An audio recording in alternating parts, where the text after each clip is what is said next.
Assalamualaikum warahmatullahi wabarakatuh. Alhamdulillahirabbil alamin. Asyhadu an la ilaha illallah wahdahu la syarika lah wa asyhadu anna Muhammadan abduhu wa rasuluh. Allahumma shalli ala Muhammad wa ala alihi washabbihi ajmain. Jamaah rahimallah, alhamdulillah kita panjatkan syukur kita kepada Allah Subhanahu wa taala yang telah menganugerahkan begitu banyak nikmat, dan kita bersyukur bisa melaksanakan sholat subuh secara berjamaah di masjid, dan mudah-mudahan kita semuanya tadi sempat menjalankan sholat subuh rakaat subuh khairun minad dunya wa ma fiha. Sholat 2 rakaat sebelum subuh itu lebih baik daripada dunia dan diisinya. Luar biasa.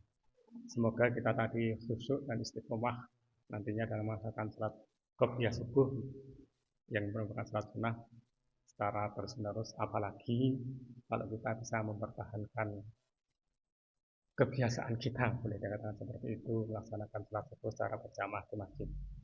Jamaah rahimahullah, Allah Subhanahu wa taala berfirman di dalam surat Ali Imran ayat 102, A'udzubillahi minasyaitonirrajim. Ya ayyuhalladzina amanu ittaqullaha haqqa tuqatih wa la tamutunna illa wa antum muslimun. Wahai orang-orang yang beriman, bertakwalah kepada Allah dengan takwa yang sungguhnya, dan janganlah kalian mati kecuali mati dalam keadaan Islam. Seorang peneliti agama, seorang humanioris dari Amerika, seorang Yahudi, sekarang sudah meninggal tahun bulan apa yang lalu, Wesley Hasselton. Dia mengaku dirinya sebagai agnostik. Orang Yahudi itu biasanya kan fanatik terhadap agama Yahudi dan keyahudiannya. Nah, dia menyatakan bahwa dia lebih banyak tentang agama-agama, dan dia menyatakan bahwa Islam itu agama yang paling benar atau paling benar kebenaran. Nah, terus kemudian sumber dari agama Islam itu kan sebenarnya kan Quran dan hadis dan fatwa dari para ulama. Nah, dia kemudian membuka Al-Quran. Nah, sebagainya orang Yahudi itu kalau yang sekolah, orang yang pintar-pintar itu kan punya penasaran yang tinggi terhadap sesuatu yang dianggapnya itu sebagai sesuatu yang menarik. Dia kumpulkan kamus-kamus bahasa Arab dari berbagai waktu, termasuk kemudian dia menyatakan the real Quran is only in Arabic. Nah, kaitannya dengan Ali Imran tadi, Quran yang sesungguhnya itu hanyalah di dalam bahasa Arab. Terus kemudian ada seorang penerjemah dari Inggris menyatakan bahwa terjemahan dalam bahasa Inggris Quran dia it's just an interpretation, hanya sekedar interpretasi. Nah, dengan demikian pesan dari Bu Wesley itu mudah-mudahan berikan dorongan kepada kita semuanya. Bu Wesley itu sejauh dari informasi tetap sebagai seorang agnostik, bukan seorang muslim. Tidak tahu pada saat nyawa dicabut itu apakah dia sempat mengucapkan syahadat kalau seperti itu. Tapi pengetahuan kalau kita renungkan, pengetahuan terhadap Islam itu jauh melebihi dari kita yang sehari-hari berusaha melaksanakan ajaran Islam. Itu bagian dari muhasabah kita. Hasibu anfusakum qabla an tuhasibu. Rasulullah kan berpesan di hadis yang diriwayatkan oleh Tirmidzi, hisablah dirimu sebelum engkau dihisab. Nah, memang bisa jadi masalah nanti di akhirat realita adanya Bu Wesley yang demikian antusias mempelajari agama Islam itu. Nah, tadi yang katanya dengan ayat 102, ya ayyuhalladzina amanu ittaqullaha haqqa tuqatih wa la tamutunna illa wa antum muslimun. Selintas status muslim itu lebih tinggi daripada mutakin. Jadi aneh kan ya? Kalau kita lihat terjemahannya saja. Nah, ulama kita itu saja, itu kan menggolongkan mereka yang menerima agama Islam itu tahap pertama adalah seorang muslim, kedua dia seorang mukmin, tahap berikutnya, tingkat berikutnya naik kelas jadi mukmin, naik kelas lagi menjadi muhsin, naik kelas lagi menjadi mukhlis, dan naik kelas terakhir adalah muttaqin. Nah, kalau kaitannya dengan ayat 102 tadi itu kan pada akhirnya memberikan dorongan kepada kita semuanya. Rasulullah sudah berpesan, "Thalabul fardhu ala kulli muslim." Mencari ilmu itu adalah kewajiban bagi setiap muslim. Mungkin Bu Hasselton tuh pernah baca di situ ya, sehingga dia malahan lebih antusias. Pokoknya dia penasaran terhadap apa yang telah disampaikan oleh Rasulullah sebagai nabi itu, sebagai salah satu contoh yang dia tunjuk bahwa dia meyakini Muhammad itu meskipun dia tidak mengimani ajarannya, bahwa Muhammad adalah sebagai Rasul, dilihat daripada saat saat Rasulullah itu mendapatkan 5 ayat pertama di Gua Hira, tidak ada suatu kegembiraan yang luar biasa, tidak ada suatu antusiasme sebagai layaknya seorang yang mendapatkan suatu perintah yang bersifat atau berpengaruh terhadap sesuatu yang luar biasa. Dia tenang. Bahkan dulu kalau kita lihat di sejarah, Rasulullah itu malahan kan menemui Khadijah untuk minta diselimuti.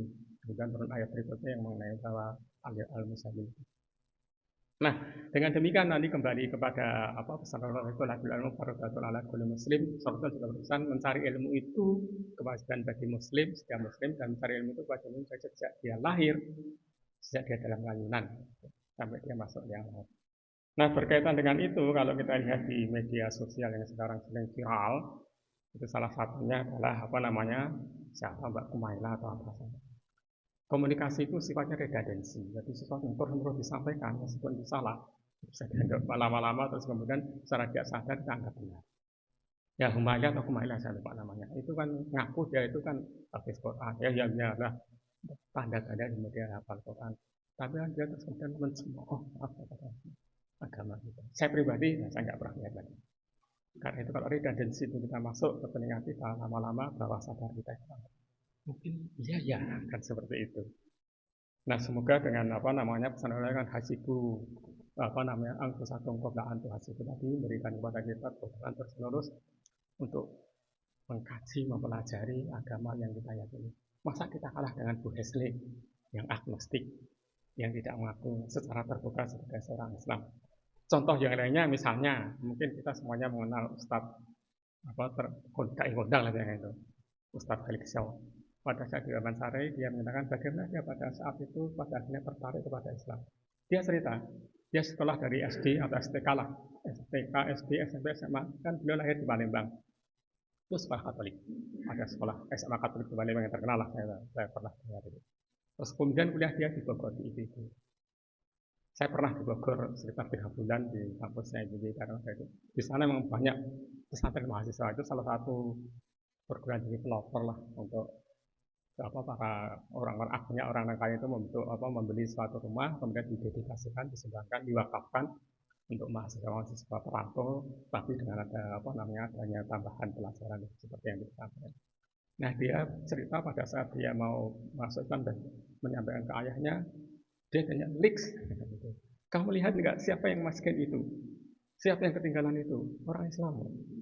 Kenapa kamu masuk Islam itu?" Nah, terus Felix waktu itu Felix ya, itu menjawab, "Ya, tolong bedakan antara Islam dengan Muslim." Itu menarik, atau menyentuh bagi saya. Seharusnya tidak ada bedanya kan? Inna dina indallahil Islam. Tidak ada agama kecuali Islam. Kalau tadi wala tamutuna illa wa antum muslimun, kan seperti itu. Nah, itu juga bagian dari introspeksi kita. Mengapa orang non Islam, ayahnya Felix waktu itu kok bisa menyatakan menganggap pada akhirnya kan, atau pada akhirnya waktu jawaban Pak Felixnya, Mas Felix waktu itu tolong dilihat Islam, jangan dilihat Muslim, orang-orang Muslim. Itu nggak terlalu bagus bagi saya ya. Dia kan Muslim ya tadi, inna Islam itu agama. Wala tamutuna illa wa antum muslimun. Sehingga seorang Muslim itu harus mencerminkan Islamnya. Padahal kan Muslim itu kan tahapan awal. Seorang mukmin itu harus mencerminkan Islamnya. Seorang muslim itu harus mencerminkan Islamnya. Seorang mukhlis harus mencerminkan. Seorang mufakin itu apalagi. Nah, ini adalah PR kita bersama. Mudah-mudahan dengan kesempatan kehidupan yang masih diberikan oleh Allah Subhanahu wa taala kepada kita semuanya, kembali mari kita berjuang untuk belajar. Masa kalah dengan Bu Hesli tadi. Billahi taufiq wal hidayah. Assalamualaikum warahmatullahi wabarakatuh.